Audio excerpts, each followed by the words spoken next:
السلام علیکم ورحمۃ اللہ وبرکاتہ۔ محترم عزیزوں اور دوستو، جہاں پر بھی مچھلی کھانے کی بات ہوتی ہے وہاں پر عموماً ایک سوال یہ بھی کیا جاتا ہے کہ کیا جھینگا کھانا جائز ہے یا ناجائز ہے، کیا جھینگا کھانا حلال ہے یا حرام ہے۔ تو آج کے اس ویڈیو میں ہم اس مسئلے کے اوپر تفصیلی گفتگو کریں گے انشاءاللہ۔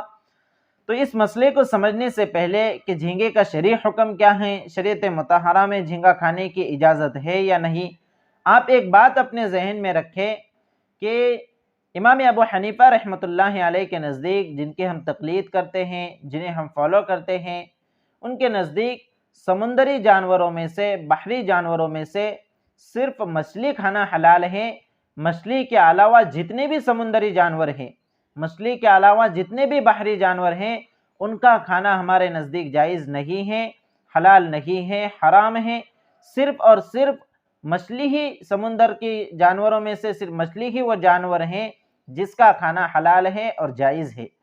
تو اس مسئلے سے یہ بات سمجھ میں آ گئی ہوں گی کہ جھینگے کے حلال اور حرام ہونے کا دار و مدار اس کے مچھلی ہونے یا نہ ہونے میں ہے۔ اگر جھینگے کو مچھلی مانتے ہیں اور وہ مچھلی کی قسم سے ہیں تو اس کا کھانا حلال ہے، جائز ہے، اور اگر جھینگے کو مچھلی نہیں مانتے، مچھلی کی قسم سے اگر وہ نہیں ہیں تو اس کا کھانا ناجائز ہے، حرام ہے۔ یہی وجہ ہے کہ ہمارے اکابرین میں بھی اور علماء عصر میں بھی، آج کے علماء میں بھی جھینگے کے تعلق سے اختلاف پایا جاتا ہے، اس لیے کہ اہل لغت نے جھینگے کو مچھلی کی قسم سے مانا ہے۔ اہل لغت جو ہوتے ہیں انہوں نے جھینگے کو مچھلی کی قسم سے مانا ہے، اس لیے بعض علماء نے اہل لغت کی بات کو لیا اور وہ اس کی حلت کے قائل ہوئے کہ جھینگا کھانا حلال ہے۔ اور علم الحیوان کے جو ماہرین ہوتے ہیں، آج کل کے جو سائنسداں حضرات ہیں، انہوں نے جھینگے کو مچھلی کی قسم سے نہیں مانا ہے۔ وہ کہتے ہیں کہ مچھلی کے اندر 3 چیزیں ہوتی ہیں، اس کی 3 خاصیتیں ہیں۔ مچھلی میں ریڑھ کی ہڈی ہوتی ہیں، اسی طرح سانس لینے کے لیے گل پھڑے ہوتے ہیں، اور تیرنے کے لیے تیرنے کے پنکھ ہوتے ہیں۔ یہ تینوں چیزیں جھینگے میں موجود نہیں ہیں، اس لیے جھینگا یہ مچھلی کی قسم سے نہیں ہے، یہ علم الحیوان کے ماہرین کہتے ہیں۔ اور تو بعض علماء نے علم الحیوان کے ماہرین کی بات کو لیا اور جھینگے کی حرمت کے قائل ہوئے۔ بہرحال اختلاف اس بات میں ہے کہ جھینگا مچھلی ہے یا نہیں۔ جو علماء جھینگے کو مچھلی کی قسم سے مانتے ہیں وہ اس کے جواز کے قائل ہیں۔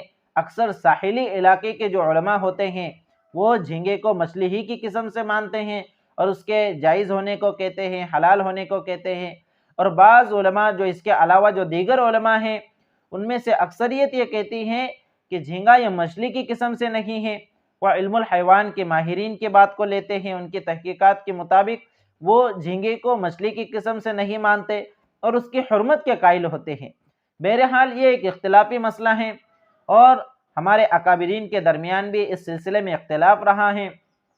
اس سلسلے میں حضرت شیخ الاسلام حضرت مولانا حسین احمد مدنی رحمۃ اللہ علیہ کا ایک واقعہ ملتا ہے کہ ایک مرتبہ حضرت سفر میں تھے، کہیں اسٹیشن پر رکے، کسی میزبان نے، کسی آپ کے چاہنے والے نے آپ کے سامنے تلے ہوئے جھینگے پیش کیے۔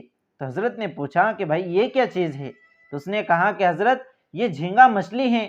تو حضرت نے کہا اچھا بھائی، مچھلی کو پیر کب سے آنے لگ گئے؟ تو بہرحال حضرت مولانا حسین احمد مدنی رحمۃ اللہ علیہ نے بھی اس کی مچھلی ہونے کا انکار کیا۔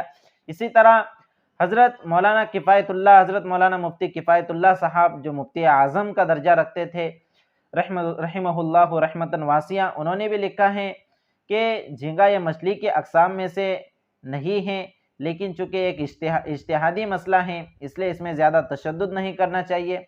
البتہ علامہ تھانوی رحمۃ اللہ علیہ اس سلسلے میں صاحب حیات الحیوان یعنی علامہ دمیری شافعی رحمۃ اللہ علیہ کے تحقیق کو مانا کرتے تھے اور کہا کرتے تھے کہ بھائی مجھے اب تک تو اطمینان ہے کہ جھینگا یہ مچھلی ہی کی قسم سے ہے، وَلَعَلَّ اللَّهَ يُحْدِثُ بَعْدَ ذَلِكَ أَمْرًا، ہو سکتا ہے اس کے بعد کوئی نیا امر اللہ رب العزت ظاہر کر دے، لیکن ابھی تو میں اسے مچھلی ہی کی قسم سے مانتا ہوں اور اس کو جائز سمجھتا ہوں۔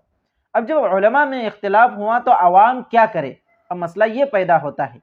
تو یاد رکھیے کہ جھینگے کا مچھلی ہونا نہ ہونا، اس کا حلال ہونا نہ ہونا، یہ چونکہ ایک اجتہادی مسئلہ ہے اور